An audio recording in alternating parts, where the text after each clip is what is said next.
it's important to also understand altogether that we have different leaders in hospitality. You can't all lead the same way.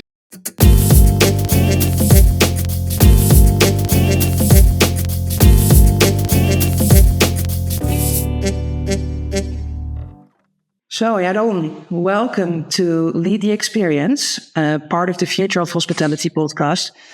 This series is about the leadership choices that shape culture, standards, and leadership in luxury hospitality. My name is Emma Wunderink, and today's conversation is a special one for me. My guest and I go back many years. We actually worked together at Sofitel Legend de Grand. When I was still an intern, Yaron is currently working at Hotel de l'Europe, located in the center of Amsterdam, a property that has recently been rewarded with 3 Michelin keys. Yaron has great operational responsibility, being the director of operations of this historic property. And since our early days, he has grown through the ranks of hospitality, building deep experience across food and beverage operations and senior leadership roles. Along the way, his view on people standards and decision-making has clearly evolved, shaped by time on the floor as much as by time in the executive hospitality environments. In this episode, we'll talk about how those early operational years still influence the way you lead today, what changes when accountability expands, and how you stay grounded while running complex, high expectations environments. So, Yaron, how are you doing today? It's nice to speak to you again. It's been a while. Thank you, Emma, for that amazing introduction. First of all, I'm a bit flabbergasted by all the nice words, but so I'm doing great. Thank you. I'm doing Perfect. great. Nice. So I have known your leadership style from an intern perspective many years ago.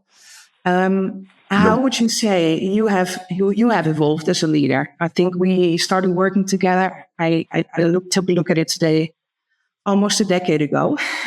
So it's been that long, I guess. Yeah, so that was my 1.0 version of my leadership, I would say then.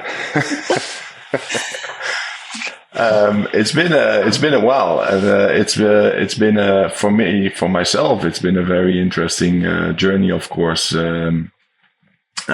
Being in hospitality for almost 2 decades, but of course in being in Amsterdam for over 15 years now, in various positions in various hotels, but especially also across the globe within the hotels, not only in F&B, I would say. So that's been very interesting for me, and I've been very thankful for all the opportunities I got along the way. Because it's always good to be able to keep on pushing yourself forward and developing yourself and the people around you. Exactly. So specifically, if you really look back to 10 years ago, how would you say, what is the thing you can really pinpoint on maybe the insecurities that you had to win over, or ones that you really look at from a different perspective? Now, even if you have grown as a person as well, you've gotten older yourself as well, right? I think there's a few things. 10 years ago, first of all, I had no kids, so you have all the time in the world to focus on your career, and also to focus on developing yourself and the product around you.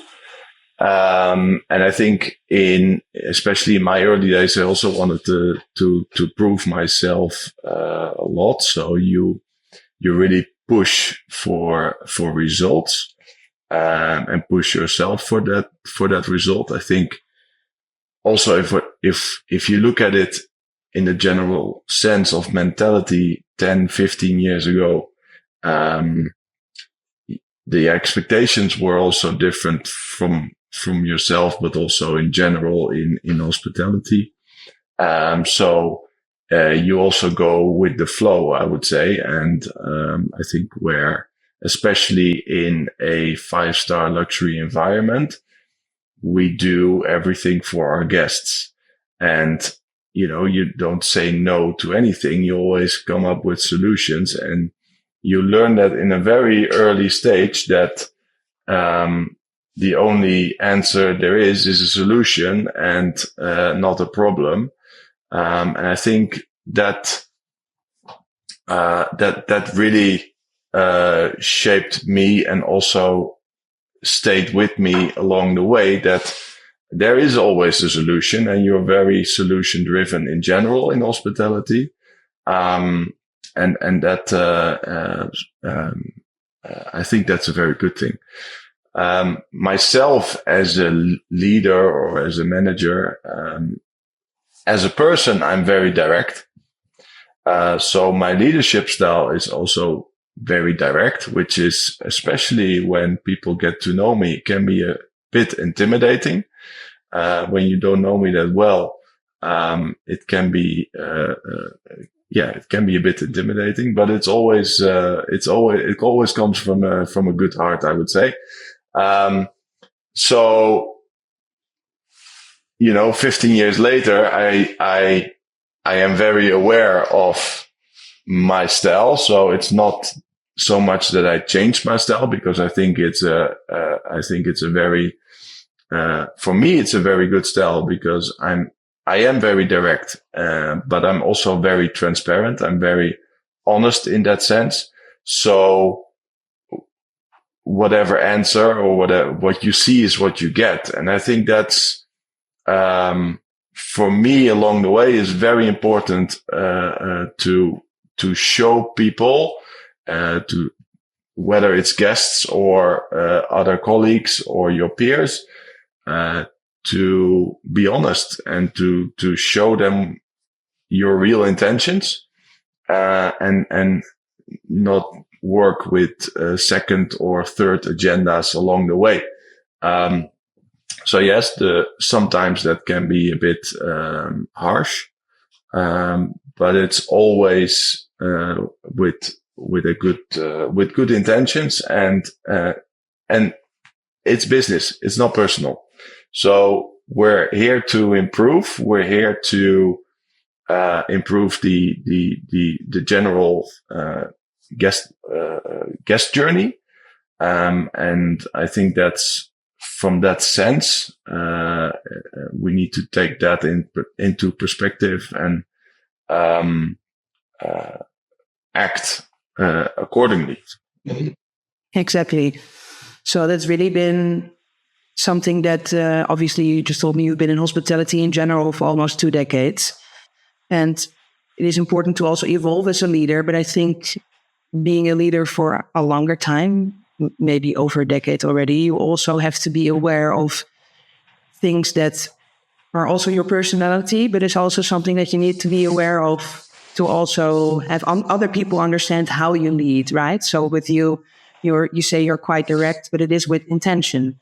So if people know that the intention is right in general, and people maybe sometimes have to learn that about you, or that is the way you lead, that can be very important, I assume. So self-awareness in that, I guess, is extremely important. And I think that comes with years. And so, very interesting perspective.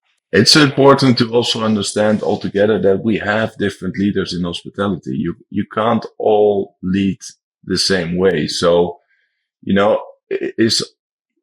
you also need to gather people around you in your leadership team that, also basically fill in the gaps that I miss. Because, that, which is okay. I think it's, as long as you are aware of, where you stand as a leader and what are your strong suits and where are your pitfalls, your downfalls. If you gather a management team around you that fill those gaps and that you can work with and develop all together and also learn from, of course, because then again, I'm also still learning, of course. I think that's you should not gather only people around you that have the same leadership style, because then it becomes a bit of one single type of group of employees or a team, which will also not be for the benefit of the guest journey. Fair enough. No, definitely. That's an interesting perspective. And you mentioning that you have been present in the hospitality space for so many years. What would you say? What part of your work today gives you the most energy, even on harder days, more challenging days? What is something that really gives you the feeling? I think the busier, the better. Sorry, what? The busier, the better. The more vibrant the environment is, the better it is. I mean, for me, my best days in hospitality is when everything runs like a well-oiled machine. It's so much fun to see that when there's just a good flow and good energy, and you feel the energy in a building or in a group of people, you feel how the energy is when there's a great energy and it's busy, but still, it's manageable, and you don't need to, busy doesn't mean that people are drowning. It's good to be like, exactly on point of capacity, but that everybody has to push a little bit. But when you also see the results, there's a great feeling of satisfaction altogether, also within the teams. And for me, those are the best days where you can add those tiny little gaps that are created, but overall, it's just, everybody has that sense of belonging. And it runs like a well-oiled machine. Nice. And that's the goal. Yeah, I can understand that. And of course, you working in luxury hospitality, 5-star plus luxury hospitality, as we call it. I've always been told that 100% occupancy is not ideal. I mean, obviously, operations in a 5-star luxury property is completely different. So many more touch points that you have maybe than in a 3 or 4-star property. What is your perspective on that? So you just told me that at a certain capacity, you operate at well-oiled machine. Is there a certain percentage or perspective that you have on occupancy of a property that maybe can challenge that? It all depends on the property, of course. And from a commercial perspective, you want everything at 100%, because then there's or 95%. Especially with rooms, of course, it's always the balance between the room rate and the occupancy. So being at 100% could also mean that your room rate has been a bit too low. So it's finding that balance. I think in general,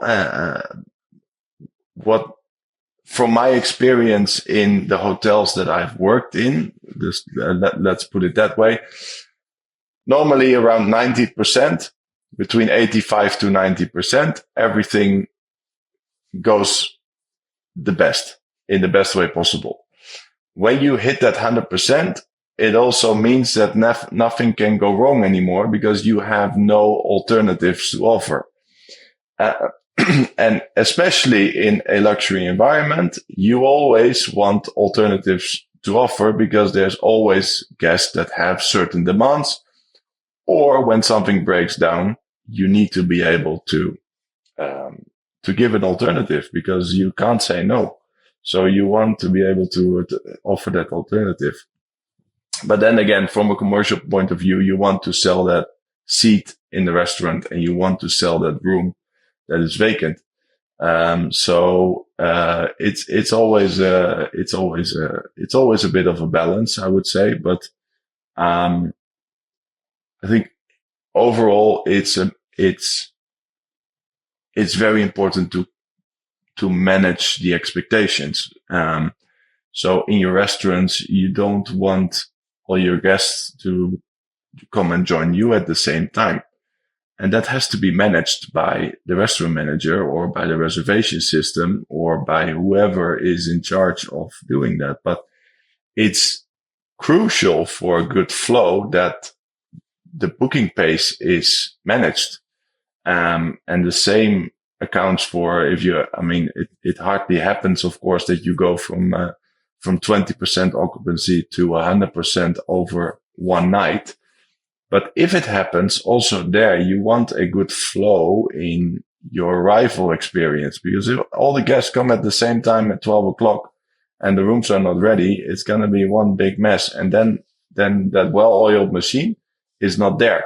So communication with your guests, but also amongst the other teams, is crucial to get that, even though you're at 100% capacity, to get that flow and to have that perfect well-oiled machine is entirely possible with 100% occupancy, as long as you manage the flow.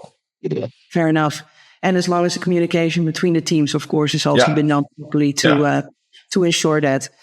So, I mean, we're talking about a well-oiled machine and operational excellence in that regard, and occupancy-wise as well.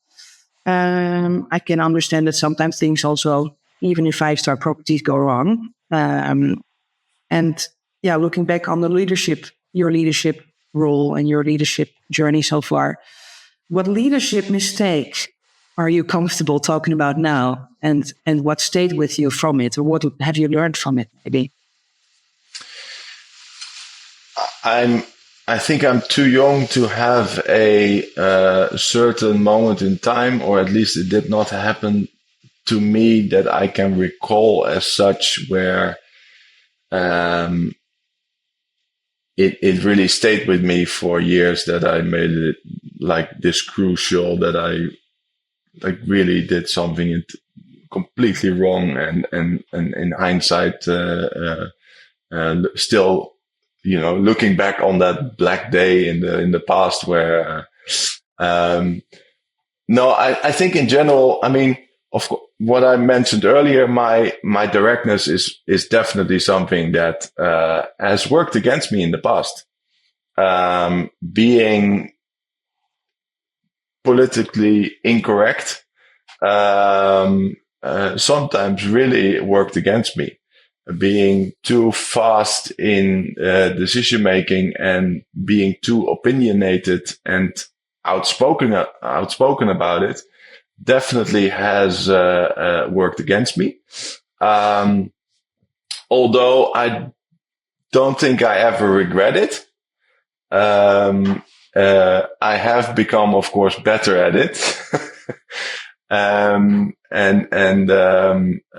But yeah, that's know when to speak and when to sometimes hold your mouth. Still, sometimes I don't, but I think it's also there. It's part of the character, right? So as long as what you say, you don't regret that you said it, because then it's just stupid. Like that it works against you, that might happen, but at least you have shared what you wanted to share, which I think is just as important. But if you regret what you have shared, then it's definitely a mistake, because then you're jumping the gun too quickly. Because I'm also one that when I'm wrong, I'm very comfortable with admitting that I'm wrong. So, if somebody, if in a discussion or something turns out, against me, totally fine. I'm very, I'm not somebody to hold a grudge against that, or, want You're not too proud. No, not in that sense. I'm definitely proud, but not in that sense. No. No, only in a positive way. Yeah. So, interesting enough, I mean, also looking back on the past few years, we've spoken about this earlier. I'm curiosity, when you compare leading teams today versus 10 years ago in hospitality? What feels fundamentally different? Not just harder or easier, but really different than in comparison. I mean, I don't think it ever gets easier or harder in that sense, indeed, but definitely different. I think when I started in hospitality, you show by working, you show by being there, being present, but also making your hours and making sure you push harder than everybody else in order to show that you are, in that sense, better than other people, or wanting to push more for your self-development. And hospitality is a people business, and we need the people. But we also need, especially in a luxury environment, we need people that really want to deliver that 5-star service to their guests, because showing up is not enough. And I think that, especially if you look at it like 15 years ago, there has been a mentality change in general where I am very used to be able to, when there's a challenge, you just push harder. And when there's a challenge with a guest or with a situation, or, you need to turn a room around in 2 hours to make sure that you go from, an empty boardroom to a full dinner setup of 200 people. I'm used to that challenge in a sense that, it's just something that you do. It's not something that is optional or that can be discussed as like, are we able to say no? And nowadays it's more towards, you really need to ask people everything. And it also feels that everybody wants to know why about everything and anything. Whereas, if you look at the very traditional leadership from years ago, you do as you're told by your manager. I'm not sure if that's the best way to lead a team, because you, of course, want their involvement, you want their support, and it's called team for a reason. And it's not I, the manager, and them having to execute it. So I think that doing it as a team is very important, but you can't run the whole hotel or the whole operation with the whole team as a manager, because, I mean, what's the purpose of a manager if everybody is involved in all the decisions and wants to be with all the meetings and wants to be always everywhere? And then when you had a meeting and you need to be able to explain everything that's been discussed in a meeting, and also explain why we came to certain conclusions, and so on and so on and so on. I mean, there's no work being done anymore if we're just going to talk about why we do everything. So it's finding that balance with,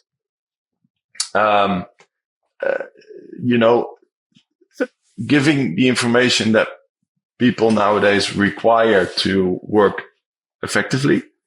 But at the same time, don't get lost into a complete business model where every decision or every course of action is being challenged and therefore completely ineffective, and also takes out the efficiency of a team. So would you maybe say that leaders in general have to be clearer about purpose and not just standards? 100%. 100%. Yeah. I think just standards and SOPs are useless without purpose. While I also think 10, 15 years ago, you could give a book of standards and say, this is how we do it.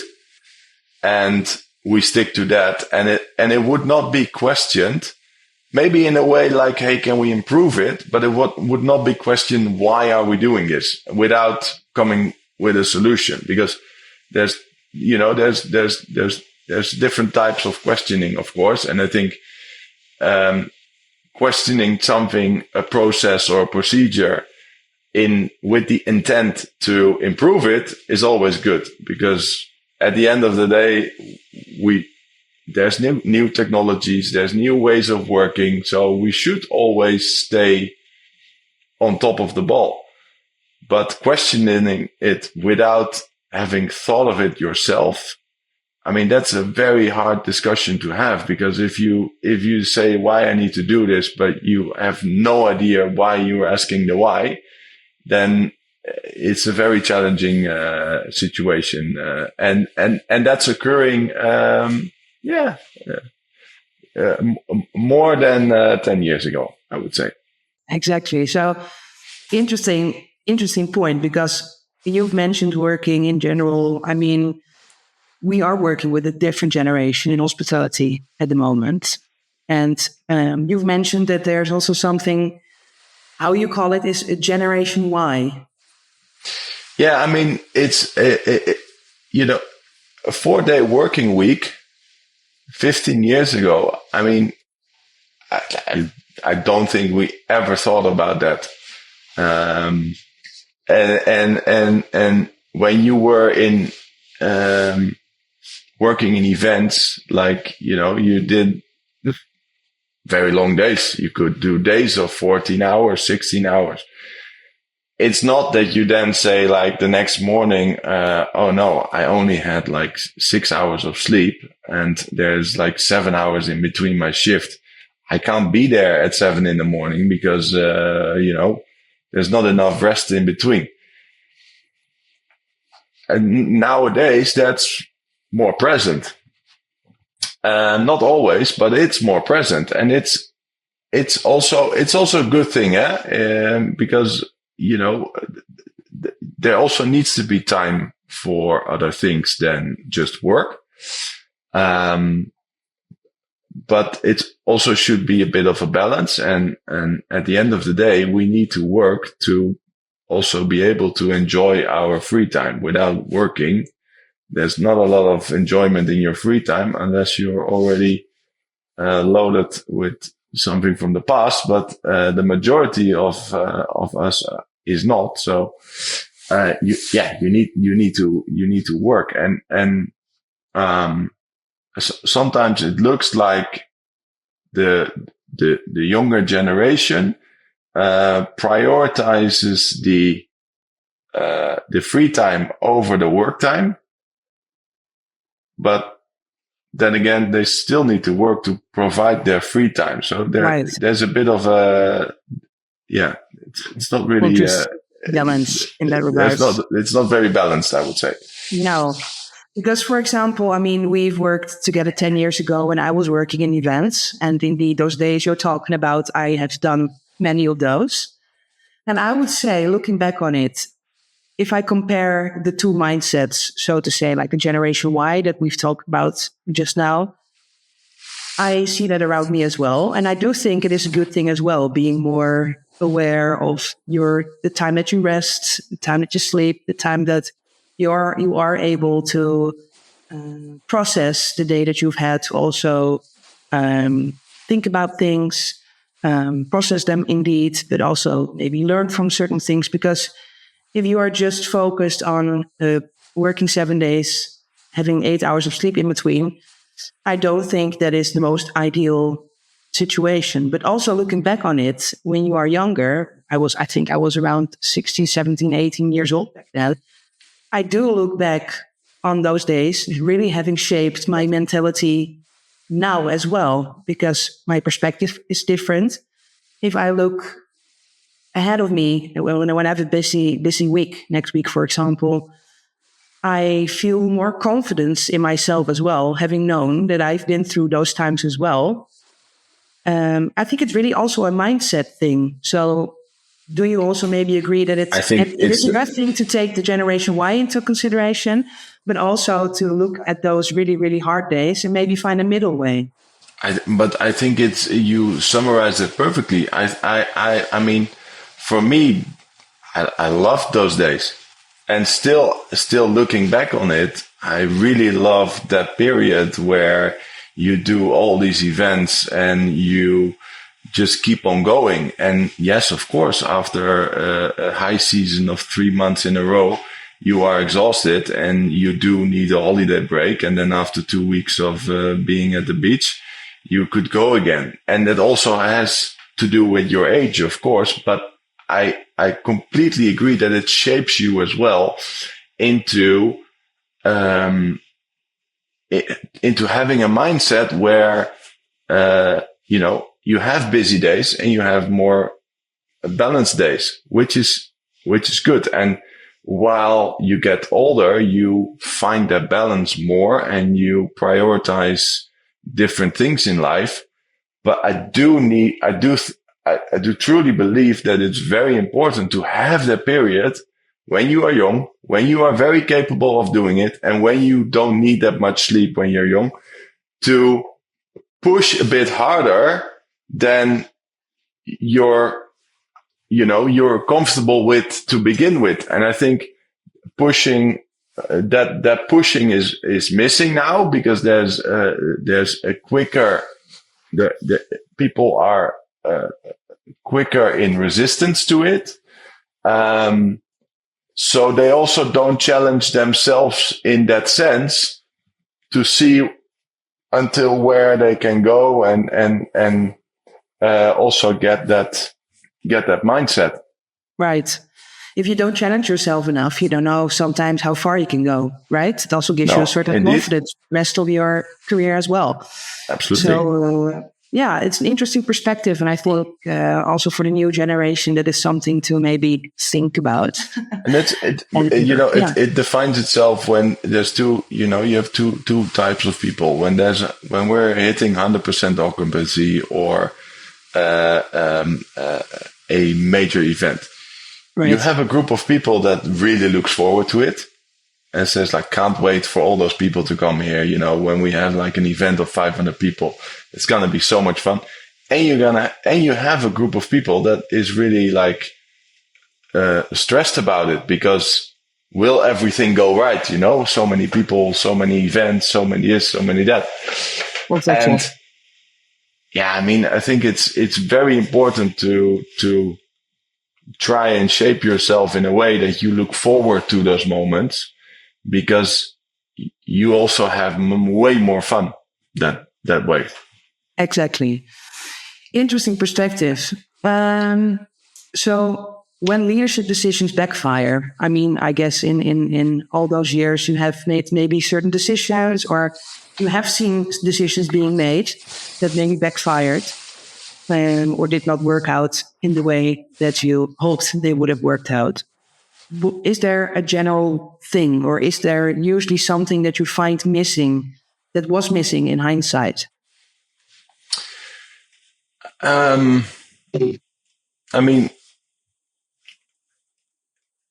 When you have decisions that are made, top down, it could very well be that they are not very feasible to execute, or that in the already ongoing operation, they are not very practical or manageable. So, when you have this very classical type of leadership where top-down decisions are being made, that works against you. And I think especially, that's then the good thing of this generation, when people do need more explanation and they do want to understand what the purpose is of what they're doing and why they are doing it. It also gives you more insight in where you should adjust a certain strategic decision.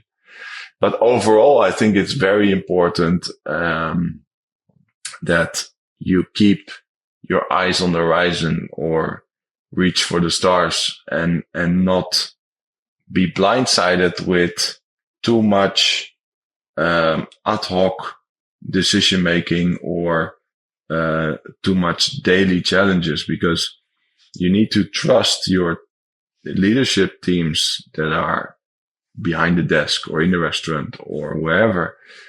You need to trust them to solve it in the best way possible, and then together see where we can improve for the future. And the future is not tomorrow. It can be tomorrow, but it's mostly next week or next month.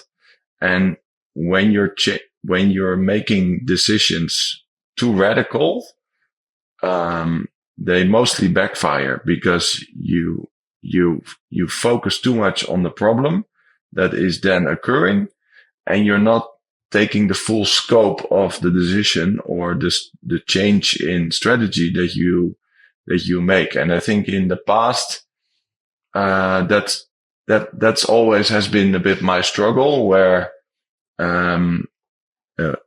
especially when I was in a leadership role and not in an executive role, you were led by the executives, and,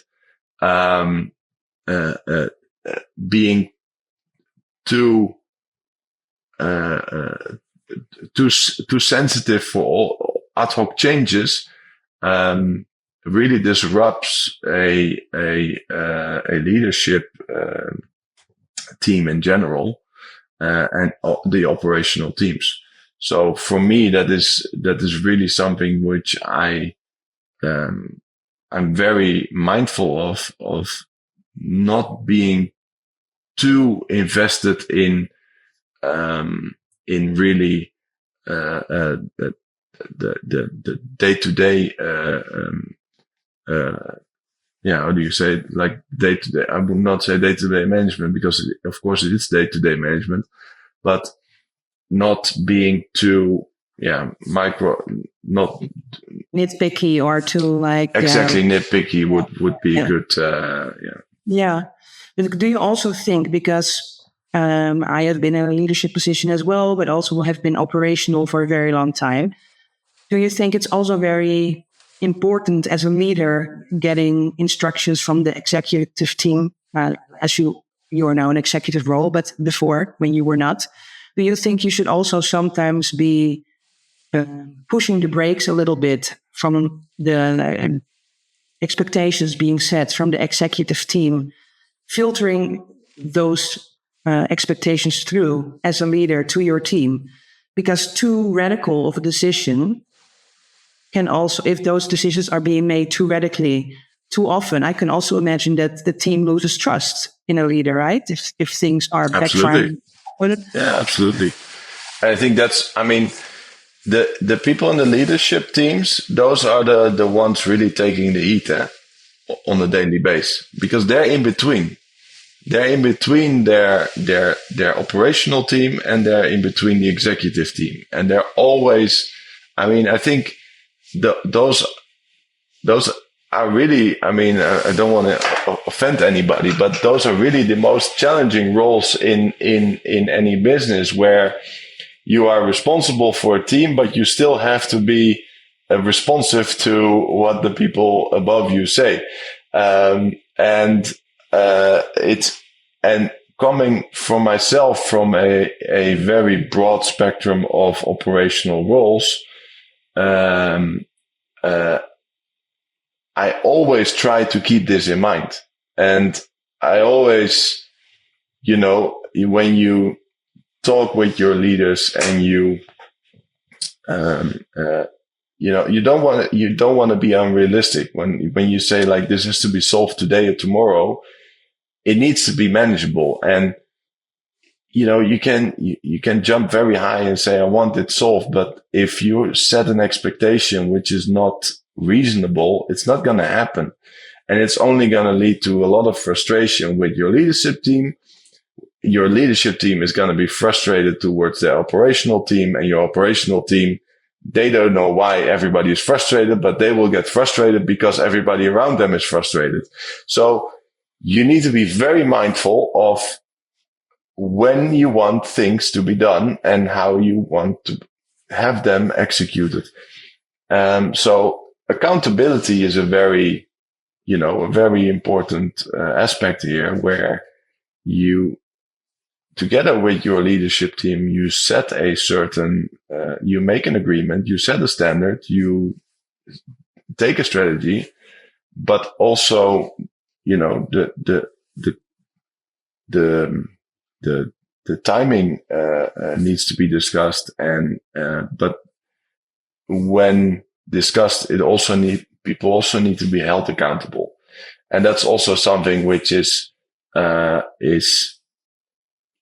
it's not always nice to have, to keep people accountable for what they do, and especially nowadays it's a bit more challenging because you need to be very mindful in the way you keep people accountable for what they should do.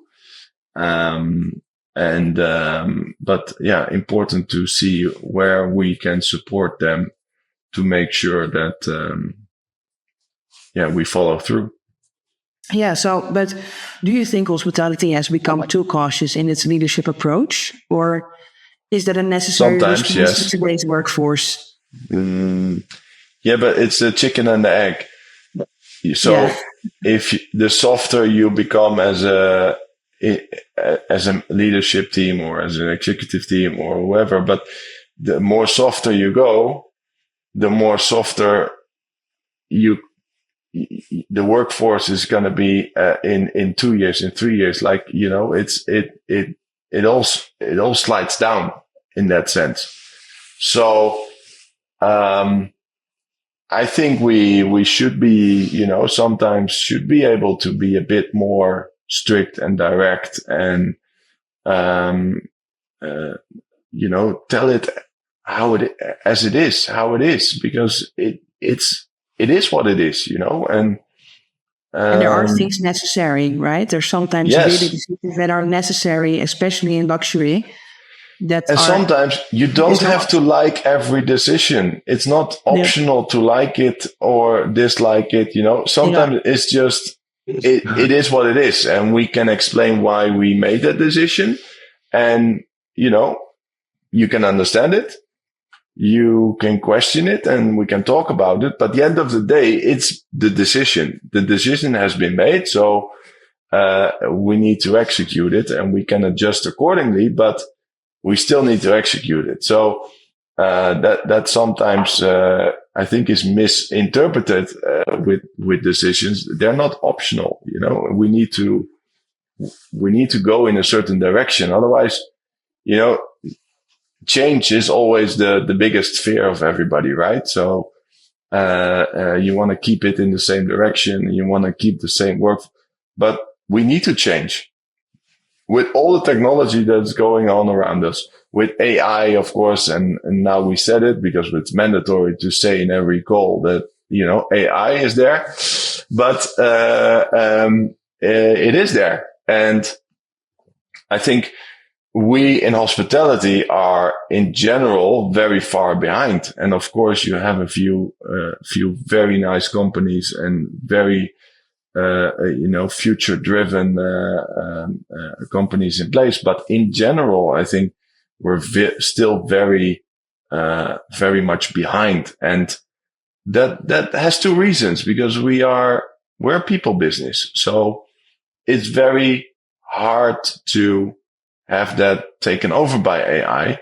But I don't think that's the purpose. The purpose is to work with it to create a better guest journey altogether and to enhance that guest journey and take away the work that we actually don't like anyway, filling out spreadsheets and taking surveys and so on and then put those surveys into a guest profile, so that when the check-in is there, that we know what the survey has said. So if you can automate all those processes where it gives us more time to really focus on the guest and have that interaction and have that connection, it only helps us forward. But it's very challenging because there's so many separate different systems, and you don't have one reservation system. You have many, and you have many booking sites, and you have all those connections. So it's I think in general for hospitality, it's a challenge to get that all connected in a right way and in a authentic way, because if it's driven by AI, you also lose interest very quickly in general. So, people in general do usually feel when AI, I think, is maybe being overused, right? When the sincerity isn't there anymore. No. And that's for us the key, because especially in 5-star luxury, the human connection is key. Having, making the guest feel like they're belonging and that they're home, Right. You want to have that connection. I think with that also comes, we just spoke a little bit about AI, but also about the people who work at the property, from operational positions to executives to managerial positions. It's all very important to have a certain mindset. I think that is extremely important. And taking into consideration mindset, do you believe, for example, that the industry still overvalues experience and undervalues mindset when it comes to leadership roles? I don't. I'm not sure about the industry. I think mindset, in general, the hospitality industry, and especially the good leaders, will value mindset over experience. And of course, you need a certain amount of experience, because, you also see in hospitality, especially in leadership roles, that if you are a great waiter, you are a great supervisor. And if you're a great supervisor, you're quickly a great manager. But that's not the case. So you can be a great host and a shitty manager. So I think it's very important to... Those are different skill sets. Very different skill sets. And being a great host with your guests and being the person that they come back for, and being that full scope of experience for them, doesn't make you a great leader. And that's, I think, one of the most common mistakes in hospitality, is that those two are being mixed up. And when we see that somebody is a great floorman and a great leader or not leader, but great visible person on the floor, that it also becomes the manager, and then needing a different skill set where it doesn't add up. So I do think that mentality definitely is you need to give people a chance that have the right mentality, because if you want to grow, you can grow very quickly. If you can have all the experience in the world, but if you're unwilling to grow, then it's not going to add any value, because you need to be an inspirator for your teams as well. You need to be a leader. And you need to lead them. Personality-wise, it's important, right? Because some people really have a personality that fits better with the leadership role. I think people in general who start in an operational role and who see certain things that need to be taken care of, some people really have the personality that just take on more things in general, who feel comfortable giving people instructions or helping people, assisting people, or having other people succeed within their team, even without being a leader. I think, at least my experience in hospitality, and I don't know how you see that, is usually you already are a leader before you are promoted, so to say. Yeah, 100%. Yeah. Fully agree. Yeah. So taking into consideration, I mean, the podcast is obviously called Lead the Experience. So it's also important for me to know, as a last question, what gives you confidence about the next generation of hospitality leaders?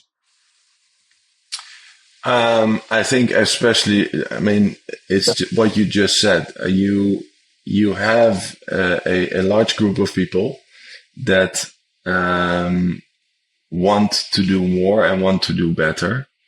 And even though the landscape is changing and the workforce is changing, you will always have a very large group of people that want to see other people succeed or take energy out of guiding other people and making them more successful. But also, improving that guest journey, which is for us in a 5-star property, one of the most important things, of course. So you will always have people that step up and move forward and try to do new or different things than other people in order to stand out and lead the way. Exactly. Well, it's a very interesting perspective, and I myself have always found it very important for people to still really wanting to work in hospitality. I think it's a fantastic industry. I think there's so many options, so many choices to take within your career in hospitality. Even if your career is not in hospitality after a few years, it's a great foundation. And it is, I think, and very broad. Right? Exactly. And becoming a leader in hospitality and coaching other people within their career and also making decisions to have guests, obviously also very important. Hospitality experience, what you want them to experience or how you want them to feel or feel at home even is also very important within the hospitality industry. Leadership is needed. Good leadership is needed. And I think it's at one of the most important things for property to be successful. And I think you're a very good example of it. And I really want to thank you for joining the podcast today and giving your insights on leadership in general and how you lead and what your style is. And I really want to thank you for your perspectives. And very welcome. We'll see each other soon. And thank you very much. No, thank you for the nice conversation, and it's been great seeing you again. Yes, likewise. Thank you, Yaron. Thank you.